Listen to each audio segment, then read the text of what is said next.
has many spooky and haunted places. Today, I am going to show you just a few of those places. So sit back, relax, cover up with a blanket, and be prepared to be scared.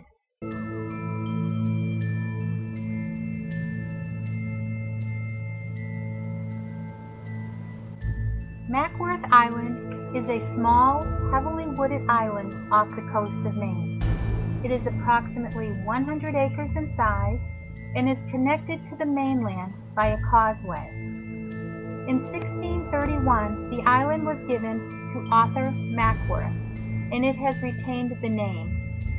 If you are in the mood for mystery and ghosts, then this is the island to visit. Once you travel over the causeway and pass the gatehouse, be prepared for quite an adventure.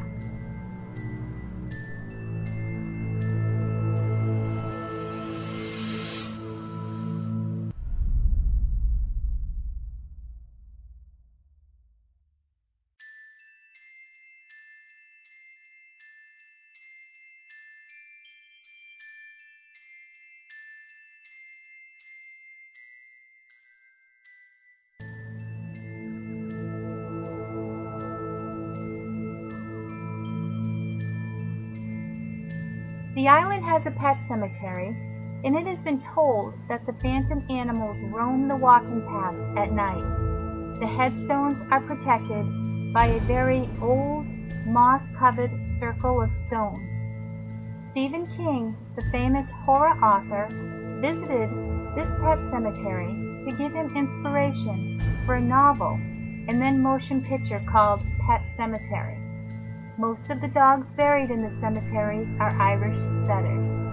If you listen closely, you can hear them barking and howling at the moon. It seems that everywhere you turn on this mysterious island, things look and feel strange, like there is an energy, a spooky, hair-raising energy.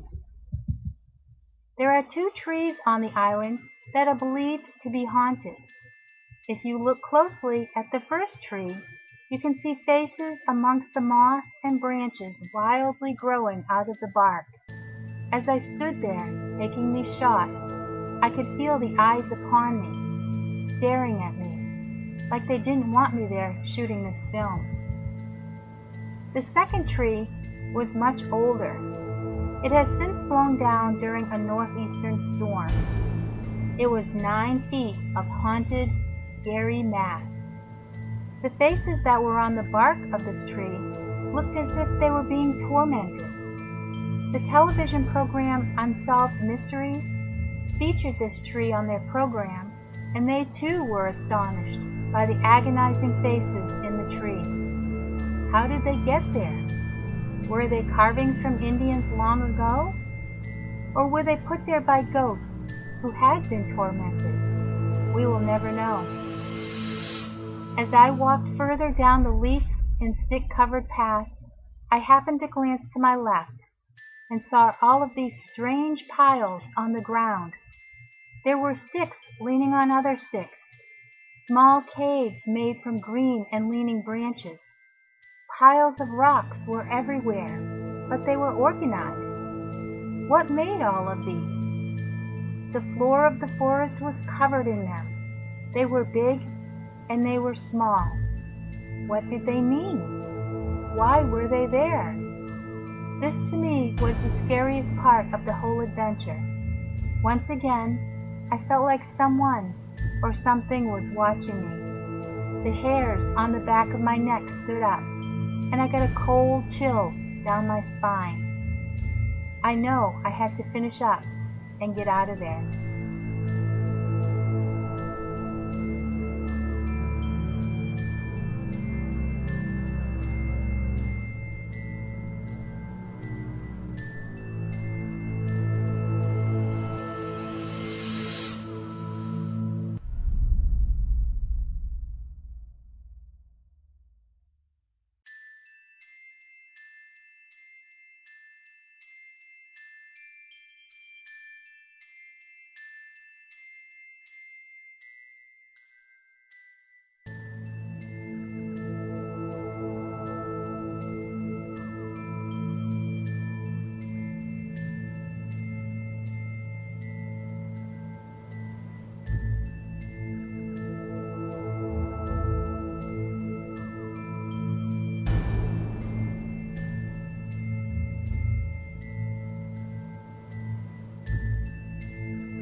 This is just another one of the very spooky trees that overhangs the walking path through the dense woods.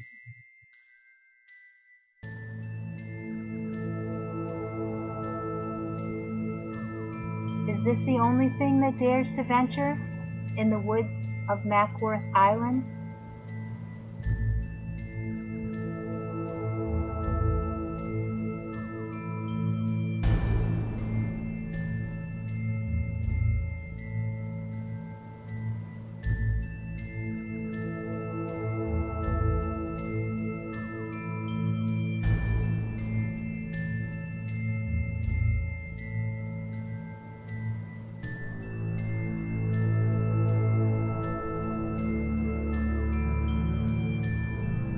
Mary Nasson, also known as the Witch of York, was born in 1745 and died in 1774.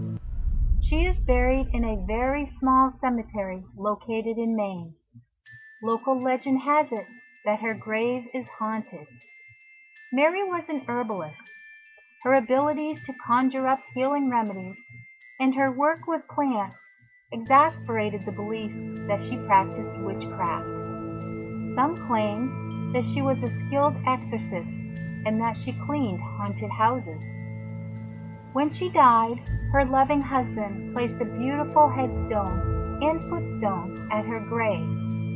The crown of the headstone is said to be a portrait of Mary, while the locals claim that this is just a picture of a powerful witch. Soon after her death, it was reported that her spirit was crawling out of the grave and flying throughout the small coastal town. Her husband later took a large piece of granite called a wolf stone and laid it across the top of the grave to keep her spirit from roaming. The stone slab covering her grave is said to emit heat. I personally put my hands on the wolf stone, and it definitely was warm. Too warm for a rainy and cloudy day. As I moved my hands closer to the headstone, I found it getting much warmer. It made the hairs stand up on the back of my neck. It is also said that the crows that frequent the cemetery are Mary Nasson's familiars, still paying tribute to her. A witch's familiar is a supernatural being that helps and supports a witch even after their death, and traditionally, it is an animal. The old burying ground where Mary Nasson is buried was also the location of the Candlemas Massacre.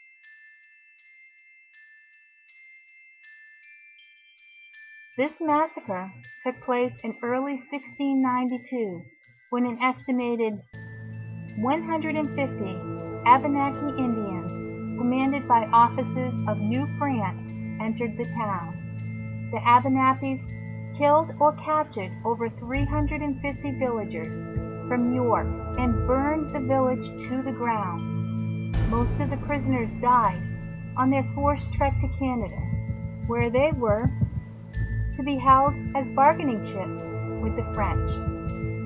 Victims of the massacre are buried in the yard as well, but their graves are unmarked.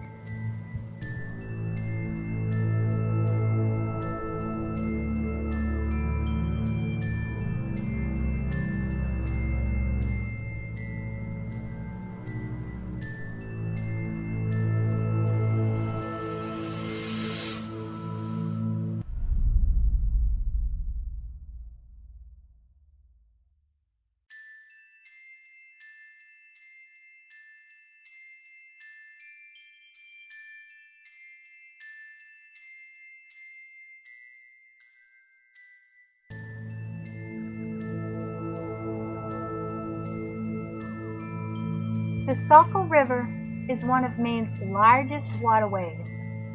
Its beginning is in the White Mountains of New Hampshire and empties into the Atlantic Ocean. Legend has it that Squandro was sacrum of the Saco tribe in 1675, an American Indian tribe that lived near the Saco River. Squandro gained respect among whites because his tribe lived in peace with white settlers for about 50 years.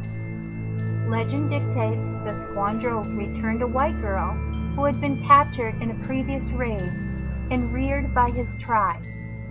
Dignified and solemn, Squandro was believed to have powers of sorcery and magic. During the summer months, the Sacocas enjoyed the pleasant retreat of Factory Island, which was at that time a beautiful, wooded island several miles in from the coast. Here they hunted, fished, and swam in the cool, flowing waters. In the summer of 1675, an English vessel was anchored near the mouth of the Saco River. 3 drunken sailors from the ship rowed up the river and came upon the Sacocas Indian settlement, then known as Indian Island. They saw a young Indian woman crossing the river in a canoe with her infant son. One sailor said to the other that Indian children were born with the ability to swim at birth like a duck or a dog. Testing the theory, they rowed over to the canoe, grabbed the screaming infant from the mother's arms, and threw him into the water. The mother jumped in after him, both drowning. The sailors, thinking it was all a joke, rowed back to their ship, not realizing what they had done. They didn't realize that the Indian woman was the wife of the great Sagamore, and the child that they had killed was Mimiwi, the son of Squandro. For 3 days and nights, Squandro mourned at the grave of Mimiwi, his wife and unborn child. On the 3rd day, Squandro went to the river and stood by the bank with his arms outstretched. He cursed the waters of the Saco and vowed revenge upon the white man who had killed his family. He commanded the spirits of the river to take the lives of 3 white men every year until they were driven from the Saco's hemlock trees on the banks of the river. He then fueled the fires of resentment toward the white men. Squandro's curse has been fulfilled each year since. For centuries now, Saco mothers would not allow their children to swim in the river until 3 white men had drowned there that season. Do you dare to swim in the waters of the Saco River?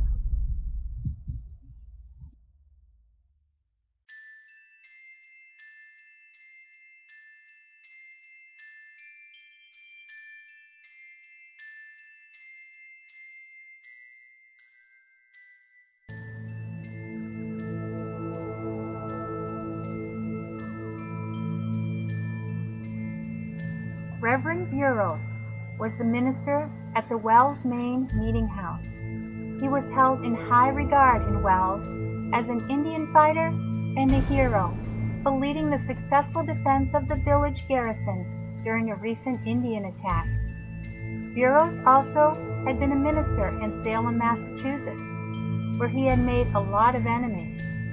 He left his position in Salem over a dispute in his pay. Being offered a job to minister in Wells, he took it and moved his family there. One morning in the late 1600s, 3 men burst into the Burroughs home where he was eating dinner with his wife and children. The men were from Salem and had a summons to take Burroughs prisoner and bring him to the Salem village to stand trial for witchcraft.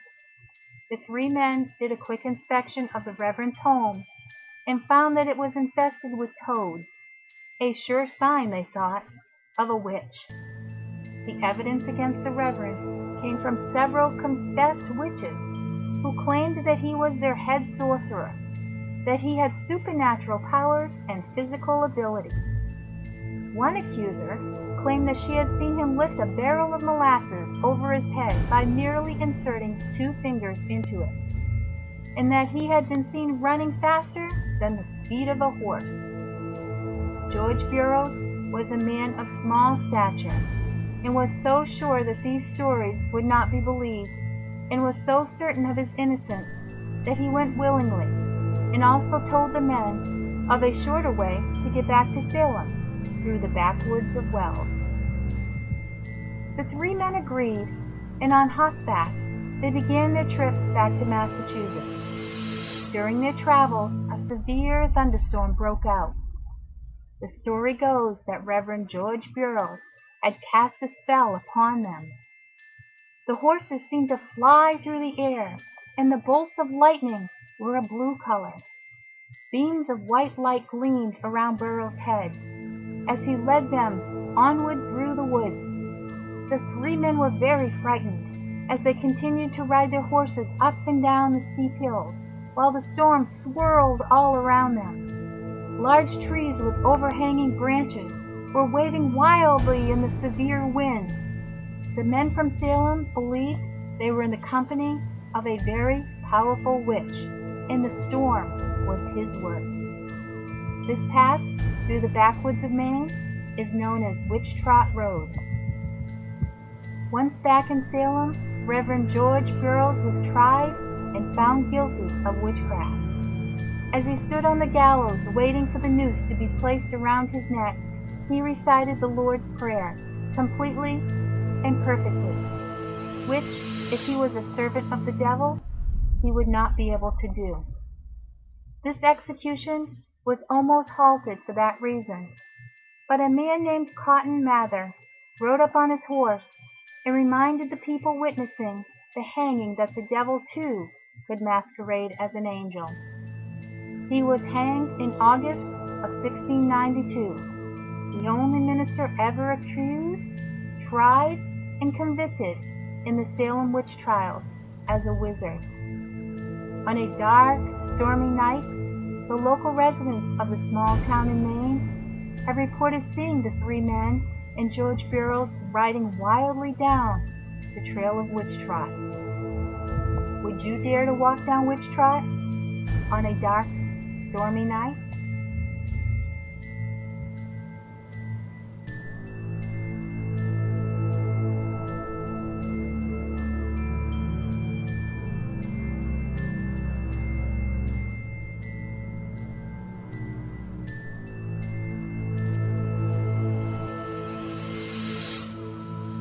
That's it for now, folks. Did you enjoy the show? I hope you're not too afraid to get up off the couch. This show was brought to you by Crosstown Productions.